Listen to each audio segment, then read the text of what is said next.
저는 오늘 마태복음 26장 47절에서 56절 말씀 중심으로 해서 칼을 버리고 예수를 붙잡자 라는 제목으로 하나님 말씀을 증거하겠습니다.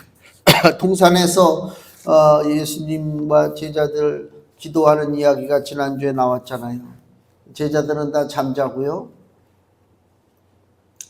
배신의 역사가 겟세마네 동산에서부터 시작이 되는데, 여기 오늘 본문에 지난주 본문이죠. 45절 46절을 보면요. 45절 46절 이에 제자들에게 오사 이르시되 이제는 자고 쉬라. 보라 때가 가까웠으니 인자가 죄인의 손에 팔리우느니라. 일어나라 함께 가자. 보자 나를 파는 자가 가까이 왔느니라. 이제 마지막이죠. 이제 배신의 역사가 구체적으로 이제 드러나. 그전에는 예수님이 너희들 다 구원받았지만 너희들 중에 한 사람은 마귀라 그랬잖아요. 그리고 제자들이 누가 마귀지? 서로 물어보고 시침대고 확 드러나지가 않았잖아요. 그래서 이렇게 안개 속에 감춰져 있던 그 배신의 세력이 이제 안개가 걷히고 자기 정체를 드러내는 것이 오늘 본문이죠. 가룟 유다가 등장한다 그 얘기입니다. 47절에 말씀하실 때 12 중에 하나인 유다가 왔는데 이제 딱 드러나죠. 그 정체가 유다가 왔는데 대제사장들과 백성의 장로들에게서 파송된 큰 무리가 검과 몽치를 가지고 그와 함께했다. 이 가룟 유다는 이미 예수님이 예언했죠. 여기 같은 마태복음 26장 24절에 인자는 자기에게 대하여 기록된 대로 가거니와 십자가에서 죽는단 말이에요. 예수님.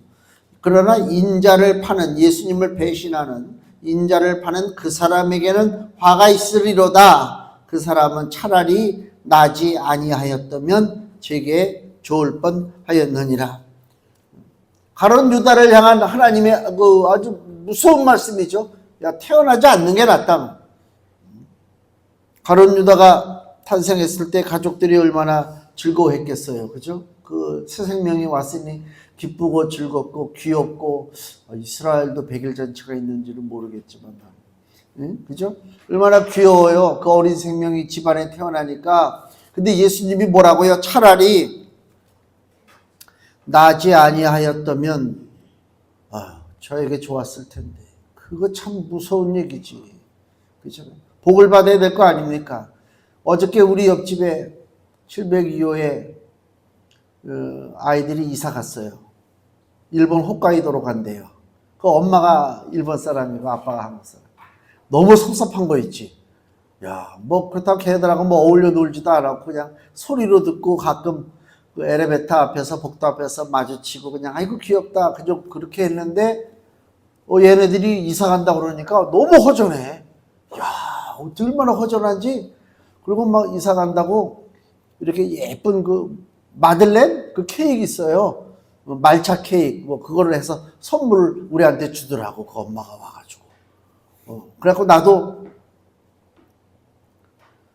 가방을 다 뒤졌더니 일본 돈 2,000엔 2,000엔이 있더라고요. 그래서 그 2,000엔 애들한테 2,000엔이면 우리 돈으로다가 한 2만 몇천 원 따지면 뭐 돈이 문제가 아니고 뭘 줘야 되는데 줄 게 없잖아. 너무 아쉽죠. 그 귀여웠던 애들이 그냥 막 어린이집 가는 시간에는 막 시끄럽게 하고 막 노래 부르면서 어린이집을 가요. 그 소리가 너무 생생. 그게 살아있는 증거지. 얼마나 좋아요. 이게 노인네들만 집에 있어가지고 이게 아니. 애가 있어야 돼. 애 낳아야 돼. 어떻게든 간에 애를 낳아야 돼. 그래서 막 애 소리가 나고 막 여기 뛰어다니고 막 심지어는 여기까지 올라오고 뭐 그 전에 저쪽에 있을 때는 기도하는데 애가 여기까지 올라와가지고 좀 그런 맛이 있어야지. 좀 그래야 생명이 있지. 얼마나 귀여워요. 생명 있고. 근데 예수님이 뭐라고요? 차라리 나지 아니하였다면 너에게 좋았을 것이다. 이게 과연 가룟 유다에게만 해당되는 말이냐? 한번 우리가 냉정하게 생각해 보면요, 가룟 유다에게만 적용되는 얘기가 아니잖아요. 이 땅에 얼마나 수많은 사람들이 예수님을 대적하고 구원의 손길을 거부하고 십자가를 부정하고 그렇잖아요. 그 사람들이 다 누구예요? 차라리 나지 아니하였다면 좋을 뻔한 사람들이 이 땅에 너무나 많습니다. 다윗이요, 너무 고난을 많이 당하고 핍박을 많이 당하고 원수들에게 시달림을 많이 당할 때에 다윗이 시편에 이렇게 찬송을 해요. 시편 3편을 보세요. 시편 3편 6절 7절. 구약성경 804페이지. 시편 3편 6절에서 7절. 다윗이 이렇게 찬양합니다. 천만인이 나를 둘러치려 하여도 나는 두려워 아니하리이다. 여호와여 일어나소서, 나의 하나님이여 나를 구원하소서. 주께서 나의 모든 원수의 뺨을 치시며 악인의 일을 꺾으셨나이다. 다윗을 배신하고 다윗을 괴롭히고 다윗을 죽이려고 하는 이 땅의 수많은 원수들, 천만인이, 너무 숫자가 많죠. 나를 둘러치려 하여도 두려워 아니합니다. 그 얘기 아닙니까? 하나님 나를 도와주세요. 주께서 나의 모든 원수의 뺨을 치시며 악인의 이빨을 꺾어버린다고. 이거 무서운 얘기죠. 맞아요. 악인을 그냥 엄청나게 무섭게 형벌하고 좀 심판하는 거란 말이에요. 이게 누구예요? 다윗의 원수들에게만 해당되는 얘기가 아니라 그리스도의 복음을 거부하는 자들, 예수님과 상관없이 살아가는 자들이 당해야 될 마지막의 고난, 징계, 징벌, 그거란 말이에요. 그러니까 우리가 예수님을 믿을 때 종교는 자유니까 같은 가족에서도 그렇잖아요. 종교는 자유니까 각자 알아서 판단하라. 너는 절에 가든지 어디를 가든지 교회를 가든지 상관 안 한다. 그렇게 얘기하는 부모는 그건 막이에요. 그것처럼 무서운 게 없어요. 내 자식을 뻔히 결론이 보이는데 그 길로 가게 놔도 이거 있을 수 없는 일이지. 차라리 내가 가는 게 낫지. 그렇잖아요. 그러니까 이거 예수님을 믿느냐 안 믿느냐 하는 문제는 취향의 차이도 아니고 종교적인 무슨 그런 선택의 여지, 그게 아니에요. 이거는 있을 수 없는 일이라고. 지금 가룟 유다가 이렇게 예수님으로부터 아주 무시무시한 형벌에 대한 말씀을 드렸는데, 오늘 본문에 보니까 가룟 유다가 지금 누구랑 함께 하느냐? 다시 47절 말씀 보면요, 가룟 유다가 누굴 데리고 와요? 대제사장들과 백성의 장로들에게서 파송된 큰 무리, 군인들, 무슨 하인들, 있을 거 아니에요. 칼 잡고 그들이 큰 무리가 왔는데 뭘 가지고 와요? 칼과 몽둥이를 가지고 왔단 말이에요. 예수님을 잡는데 칼과 몽둥이를 갖고 온 사람들과 가룟 유다가 함께 하는 거예요. 왜 칼과 몽둥이를 가지고 왔느냐? 예수님을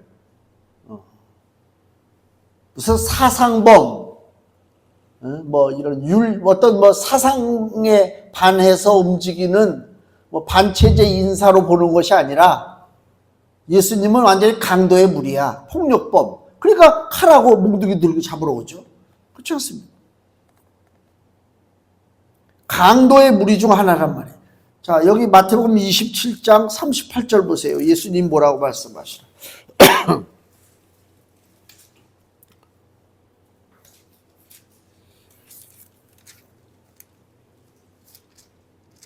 여기. 자. 마태복음 27장 38절에 뭐라고 기록되냐면, 이때에 예수와 함께 강도 둘이 십자가에 못 박히니 하나는 우편에 하나는 좌편에 있더라.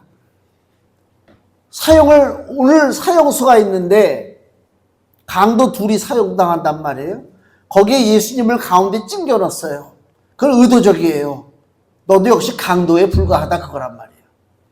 응? 그러니까 사람을 죽이는데도 그냥 죽이는 게 아니죠. 강도로 똑같이 취급한다, 그 얘기예요. 그러니까 예수님을 흉악범으로다가 지금 이 사람들이 보고 있어요. 그러니까 세상이 주님을 바라보는 시각이 왜곡됐죠. 그 당시에. 예수님이 폭동 일으킨 적도 없잖아요. 예수님이 남의 물건 뺏은 적도 없잖아요. 근데 예수님을 강도처럼 취급해요. 지금도 마찬가지요. 예전에 그런 얘기 많이 돼요. 교회 가면 뭐 하냐? 교회 가면 뭐 시간 뺏기고 돈 뺏기고 뭐하고 그러면서 그 전에 어떤 사람도 그런 얘기 하더라고요. 그냥 가서 믿으면 좋대. 근데 빠지지는 말래. 아이고 잘나서 자기가 뭘 얼마나 한다고 빠지는 것도 어서 들었는지. 그러니까 예수님은 믿되 교회는 다니되 빠지지 말라. 왜? 빼앗기니까. 그런 시각이거든요. 그러니까 2000년 전에 예수님을 강도로 봤단 말이에요. 응? 뭘 뺏는 강도로. 지금도 똑같아 그 시각이.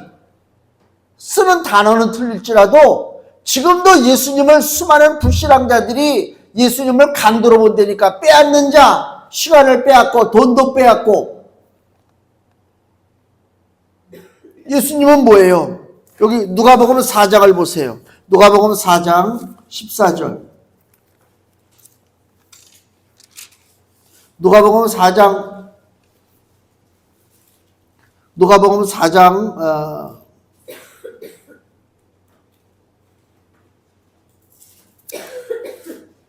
18절을 보겠습니다. 누가복음 4장 18절. 주의 성령이 내게 임하셨으니 이는 가난한 자에게 복음을 전하게 하시려고 내게 기름을 부으시고, 가난한 자를 착취하는 자가 아니라 가난한 자에게 복음을 전하는 사람입니다. 예수님이 내게 기름을 부으시고 나를 보내사 포로된 자에게 자유를. 포로됐다는 얘기는 뭐예요? 빼앗긴 삶이죠. 자기 시간을 빼앗기고 자기 인생을 빼앗기죠. 포로는 내 맘대로 못 살잖아요.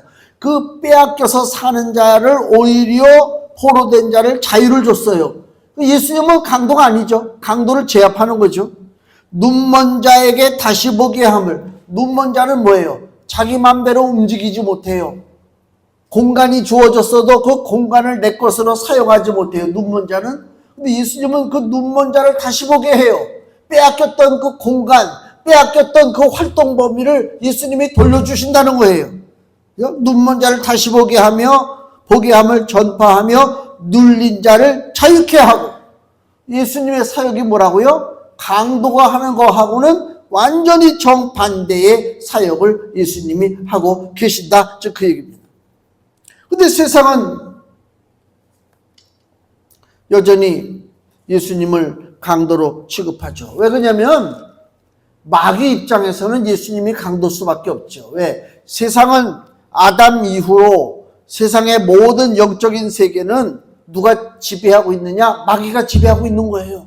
마귀가 왕노릇 하는 거예요. 심지어는 마태복음 4장에 예수님이 40일 금식하고 시험 받을 때에 마귀가 뭐라고 그래요? 유혹하면서 야, 너 나에게 경배하라. 네가 나에게 경배하면, 마귀가 하는 얘기죠. 네가 나에게 경배하면 이 세상의 모든 것은 이미 내 것이니까 나에게 경배하는 자에게 내 것을 주겠다. 마귀가 그러잖아요. 그러니까 세상의 모든 것을 다스릴 수 있는 그 권세, 이게 마귀가 갖고 있단 말이에요. 마귀가 왕노릇 하는 거예요. 근데 예수님이 오셨어요. 빛으로 오셨어요. 빛이 오니까 뭐가 물러가요? 어둠이 물러갈 수밖에 없지. 쫙 물러가잖아요. 쉽게 얘기하면 우리 지난주에 보니까 저 경상도에 산불이 많이 났어요. 요새 산불만 나면 무섭잖아요. 옛날 산불하고 틀려요. 지금은. 옛날에는 산에 불 나면 산만 태우고 말았는데 지금은 산에 불이 나면 마을에 노인회관, 그죠? 경로도까지 다 태워버리는 그런 불이 나왔단 말이에요. 그 산불이 막 나와서 막 헬기가 와서 물 뿌리고 사람들이 등에다가 물 짊어지고 가서 펌프로 다 해가지고 물을 뿌리고 돌아다니는데 그래가지고 잘 안 꺼지죠. 언제 한 번에 꺼져요? 비 오니까 꺼지지. 비가 오니까 꺼진다니까.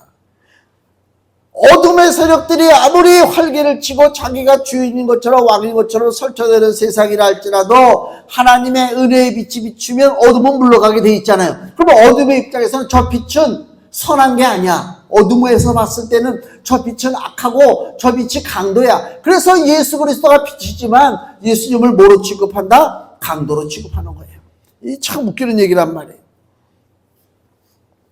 가룟 유다가 누구랑 함께 한다고요? 바로 예수님을 강도 취급하고 칼과 몽둥이를 가지고 오는 자들과 가룟 유다가 함께하는 거예요. 3년 동안 가룟 유다가 예수님 따라다녔어요. 예수님은 뭐예요? 하나님의 말씀이에요. 하나님의 말씀이신 예수님과 3년 동안을 같이 있었음에도 불구하고 지금 이 겟세마네 동산의 결정적인 순간에 내가 누구 편에 설 것인가? 말씀이신 예수 그리스도 편에 서지 못하고 칼을 든 자 편에 섰다, 그 얘기입니다. 야, 이거 너무 진짜 은혜와 진리를 버린 거예요. 하나님은 은혜와 진리가 충만하잖아요. 그 예수 그리스도가, 그 예수님을 내가 버리고 칼을 든 자, 왜? 지금 당장 내 눈으로 판단할 때는 칼 들고 설치고 몽둥이 들고 설치니까 저기가 권력이 있지, 저기가 권세가 있지. 세상 이치가 똑같아요. 지금도 사람이 누구에게 굽실거려요? 권세 있는 자들에게 굽실거리잖아요. 칼 든 자들에게 굽실거린다고 손에 칼만 안 들었지 입이 칼이잖아. 남을 해치우고 권세 가지고 누르고 이게 칼이잖아. 칼 든 자하고 함께하기를 원해. 그러나 그건 착각이요. 얼마 못 가. 세상의 칼은 얼마 못 가. 칼을 쓰는 자는 칼로 망한다고 예수님 그러잖아요. 그 칼이 꼭 휘둘러서 뭐 남 찌르고 그 칼이 아니라니까. 가룟 유다는 은혜와 진리가 되신 예수 그리스도를 버렸어요. 그리고 칼을 택했단 말이에요. 그러니까 세상에 완전한 건 없어요. 모든 것은 다 부패하게 돼 있어요. 썩게 돼 있어요. 다 낡아지게 돼 있단 말이에요. 자, 베드로전서 1장 24절을 보겠습니다. 신약성경 378페이지. 신약성경 378페이지 베드로전서 1장 24절에서 25절입니다. 그러므로 모든 육체는 풀과 같고 그 모든 영광이 풀의 꽃과 같으니 풀은 마르고 꽃은 떨어지되 오직 주의 말씀은 세세토록 있도다 하였으니 너희에게 전한 복음이 곧 이 말씀이니라. 모든 육체의 영광, 권세, 능력, 화려함 다 풀과 같고 꽃과 같아요. 없어져요. 마르고 떨어져요. 오직 유일한 게 뭐라고요? 주의 말씀이 세세토록 있는데 그 주의 말씀이 뭐라고요? 복음입니다. 주의 말씀이 뭐라고요? 복음이요? 복음이 누구라고요? 예수 그리스도란 말이에요. 그러니까 결정적인 순간에 예수님을 붙잡아야 되는데 가룟 유다는 칼을 든 자와 함께 섰습니다. 문제는 뭐냐면요. 51절 보세요. 예수와 함께 있던 자 중에 하나가, 예수님의 제자 중 하나가 손을 펴 검을 빼어 대제사장의 종을 쳐 그 귀를 떨어뜨리니, 예수님의 제자도 칼 들고 선친단 말이에요. 요한복음에는 이 사람이 누구라? 베드로라 그래. 베드로라. 베드로도 칼 들고 선친단 말이에요. 그러니까 사람의 본성은 어쩔 수 없어요. 일단 칼을 든 게 안심이 돼. 그렇죠? 예수님만 믿으래. 예수 믿으면 다 된대. 찝찝해. 근데 뭔가 내 무슨 최후의 수단이 하나 있어야 되는데, 그리고 칼 하나 차고 다니는 거야. 이게 믿음이요. 또 이런 얘기하면 뭐라. 10명 중에 9명은요, 제가 볼 때는 별로 칭찬받을 믿음이 아니에요. 그게 참. 누가 저한테 그러겠지. 그럼 너는 그럼 칭찬받을 믿음이냐? 나도 칭찬받을 믿음 아니야. 나도. 그게 무슨 얘기냐면요. 믿음에 있어서는 큰 소리 칠 게 없다라고. 베드로도 가룟 유다처럼 3년을 넘게 예수님을 쫓아다녔어요. 예수님의 권세와 능력을 봤어요. 바다 위를 걸어오시고 문둥병자 고치시고 죽은 자 살리시고 소경의 눈을 뜨게 하시고 앉은 병이 일으키시는 예수님의 능력을 봤잖아요. 근데 지금 결정적인 순간에 그 예수의 능력을 믿질 못해. 그래서 나는 칼을 차고 내 맘대로 칼을 휘두르는 거야. 예수님이 그러니까 뭐라고 52절. 네 검을 도로 집에 꽂으라. 검을 가지는 자는 나 검으로 망하느니라. 너는 내가 지금 베드로에게 하는 책망이죠. 내 아버지께 구하여 지금 12영도 되는 천사를 보내시게 할 수 없는 줄 아느냐. 내가 힘이 없어서 지금 잡히는 줄 아느냐. 예수님 그 말씀이잖아요.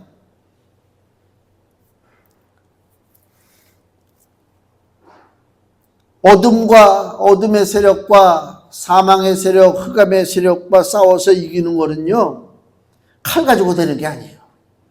더 구체적으로 얘기하면 마귀 세력과 싸우고요, 어둠의 세력과 싸우는 것은 권세 갖고 되는 게 아니요, 돈 갖고 되는 게 아니요, 사람이 많이 모였다고 되는 게 아니라니까. 지난 주간에 그 기독교계 뉴스가 막 떠들어댔잖아요. 뭐 어디야, 부산에 한 10,000명 모이는 교회, 유명한 교회 있어요. 그 목사 이름은 내가 얘기 안 하는데, 그 기독교 방송이라든가 우리나라 일반 채널에서도 많이 나와가지고 하는 목사가 있어요. 이름만 대면 누군지 다 알지. 녹취록이 이번에 녹음된 게 이게 터졌어요. 뭐냐면 그 교역자들 모아놓고, 교역자가 한 30명인데 교역자 모아놓고 야단을 치는데, 이거는 아마 깡패들도 그렇게는 안 할 것 같아. 건달도 그렇게 알아. 이런 무슨, 내가 지금 그걸 표현할 수가 없어. 듣고 싶은 분은 나중에 저한테 전화하세요. 내가 전화로도 한번 해드릴 테니까 그 욕을. 응? 야, 욕 잘하대. 그 부산 사람. 응? 아주 시원스럽게 욕 잘하대. 그게 참다 못 참아서 거기 있던 전도사가, 거기 있던 부교역자가 그걸 녹음해가지고 터뜨린 거예요. 지금 교회 뭐 사임했다고 그러는데, 10,000명이 모여요. 그 욕한 것이 20년 됐다고 그러더라고. 왜? 욕을 한번 하는데 사람들이 저항을 안 해. 내가 만약에 오늘 교회 여기서 예배 끝나고 이렇게 모여서 있을 때 내가 막 뭐 베리벨 쌍욕을 다 해. 그러면 어떡하겠어요? 저 목사가 왜 그래 갑자기 치매 걸렸나 저거?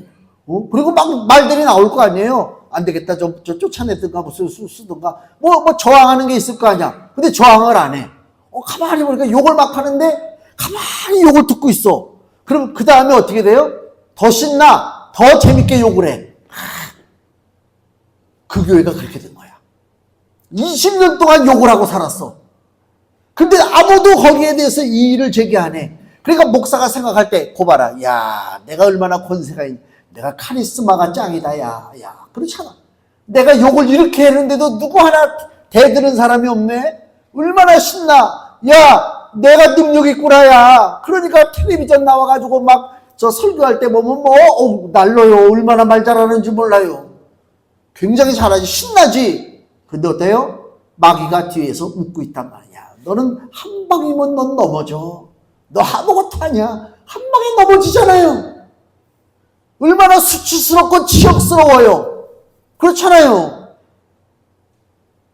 그러니까 어둠의 세력은요, 칼 가지고 이기는 게 아니라니까. 어둠의 세력은 하나님의 은혜와 진리 가운데 섰을 때 이길 수가 있다, 그 얘기입니다.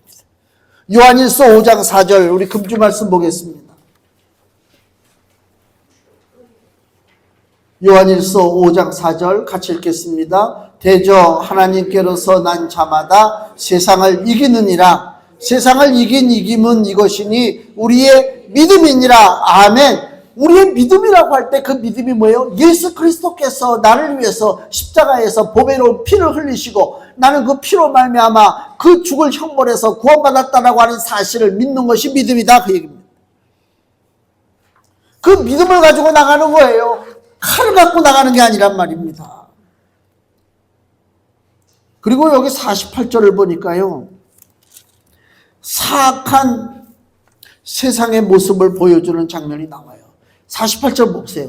예수를 파는 자가, 즉 가룟 유다가 그들에게, 그 많은 무리들이죠, 군인들, 그들에게 신호를 짜서 가로되 내가 입 맞추는 자가 그이다. 입 맞추는 자가 누구라고요? 예수다. 그래서 내가 입 맞출 때 그를 잡아라 하면 49절, 예수께 나와 랍비여 안녕하시옵니까 하고 입을 맞추니, 얼마나 사단이 교묘하고 뻔뻔하고 뭐 이런 말해서 지금 당장 배신하는데, 내 스승 예수님 앞에 와서 예수님을 배신하는 사람이 예수님한테 입을 맞추면서 안녕하시냐고 인사를 하잖아요. 이게 마귀예요. 여러분도 속지 마세요. 우리한테 누가 친절하게 대합니까? 세상에서 누가 나를 잘해줍니까? 아주 친절을 베풉니까? 그 속에 그리스도의 영이 없다면 그걸 교활한 마귀 역사예요. 결과적으로 나를 이용해 먹을 거란 말이에요. 세상이 너무, 난 이걸 볼 때 얼마나 간사하고 교묘하고 우리를 쓰러뜨리려고 얼마나 가진 적을 다 하느냐. 여기 50절 보세요. 예수님이 이미 다 알고 있죠. 50절에 예수께서 가라사대 친구여 내가 무엇을 하려고 왔는지 행하라 하신대 이에 저희가 나와 예수께 손을 대어 잡는지라. 여기 누가복음 22장에는요 더 구체적으로 나와 있어요. 한번 보세요. 누가복음 22장 48절입니다. 누가복음 22장 48절 신약성경 136페이지. 예수께 입을 맞추려고 가까이 하는지라 예수께서 이르시되 유다야 내가 입맞춤으로 인자를 파느냐. 예수님이 다 알고 있죠. 더 구체적으로 나오잖아요. 너 나에게 좀 입맞추는 것이 나를 존경해서 입맞추는 거냐? 나를 팔려고 하는 것이 아니냐? 예수님이 그 얘기를 하잖아요. 네가 입맞춤으로 인자가 뭐예요? 하나님의 아들 메시아를 인자라고 그러잖아요. 네가 입맞춤으로 메시아를 대적하느냐? 내 인생의 비극적인 결말을 좀 생각해보라. 예수님이 그러는 거란 말이에요. 응? 세상이 이렇게 무서워요. 우리가 정신 바짝 차려야 돼요. 왜 이 가룟 유다가 겟세마네 동산에서 예수님을 잡으려고 군사들을 끌고 왔을 때 왜 서로 신호를 짜고 왜 예수님한테 입맞추고 내가 입맞추는 자가 예수니까 예수를 잡으라. 왜 그런 얘기를 했을까 생각을 해보니까 그 당시에 많은 사람들이 예수님의 얼굴을 몰라요. 그렇죠? 지금처럼 뭐 사진이 있고 뭐 그런 시대가 아니니까. 예수님의 얼굴을 몰라. 또 하나는 예수님의 겉모습이 뛰어나지가 않아. 만약에 그 전에 이스라엘의 초대왕 사울을 뽑을 때 보면 사람들이 쫙 서 있는데 사울이 사람들보다 어깨 하나 위로다 더 뭐가 튀어나왔다고 그러죠. 키가 커가지고 눈에 확 띄잖아. 그래서 이게 이스라엘의 왕이구나. 그러고 오잖아요. 그러면 예수님도 그 겟세마네 동산에 예수님의 제자들하고 같이 있잖아요. 고만고만한 제자들 있어요. 근데 예수님이 인물이 아주 훤출해. 키도 커. 아주 그냥 뭐 너무 좋아. 얼굴에서 빛이 나. 그러면 구태여 뭐 신호를 짜가지고 뭐 키스하고 뭐하고 할 필요도 없죠. 그냥 저거 예수다. 그거 잡으면 되는데 몰라. 너무너무 평범해. 특이점이 없어. 이사야 53장 2절 말씀을 한번 보세요. 구약성경 1032페이지 구약성경 1032페이지 이사야 53장 2절입니다. 예수님은 주 앞에서 자라나기를 연한 순 같고 이제 갓 자라난 조그만 가지요. 마른 땅에서 나온 줄기 같아서 고운 모양도 없고 풍채도 없은즉 우리 보기에 흠모할 만한 아름다운 것이 없도다. 이 메시아에 대한 예언이잖아요. 예수님이 이렇다는 거예요. 뭐 하나 뛰어난 게 없어. 낮아진 모습이요. 겟세마네 동산에 계신 예수님은요, 수많은 보좌관도 없고요, 경호원도 없어요. 큰 교회 어느 그때 기도원에서 목사님 보니까 막 검은 양복 입은 애들이 막 튀어나오더라고. 쟤들이 왜 저러나 뭔가.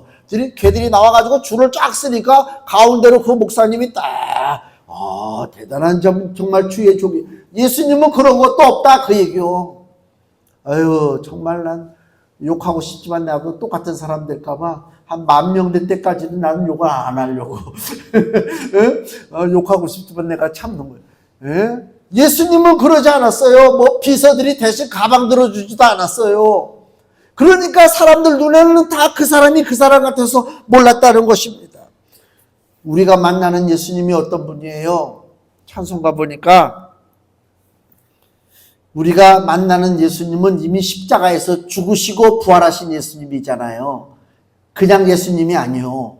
겟세마네 그냥 예수님이 아니고 우리가 앞으로 만날 예수님은 십자가에서 못 박혀 죽으셨다가 3일 만에 부활하신 예수님이요. 그래서 찬송가 가사가 우리가 잘 보면요, 이게 너무너무 은혜가 돼요. 찬송가 231장의 그 후렴을 보면요, 나의 주를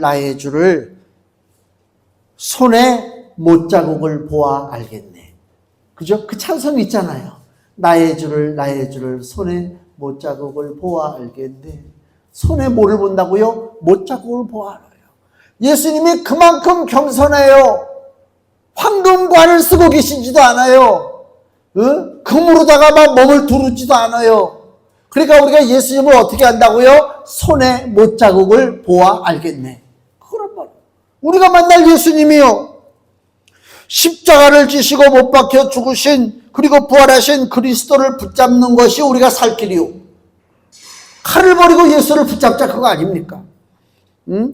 예수님의 십자가 흘린 피의 가치가 우리를 충분히 살리고 세상을 이기도록 인도해 주실 줄로 믿습니다. 칼을 버리고 세상 것 버리고 권력 버리고 내 것을 버리고 내 능력을 버리고 내 판단을 버리고 오직 예수 그리스도만 붙잡고 나는 살겠다라고 하는 굳은 각오와 결단의 역사가 지금 이 시간에 있어야 될 줄로 믿습니다. 기도하겠습니다.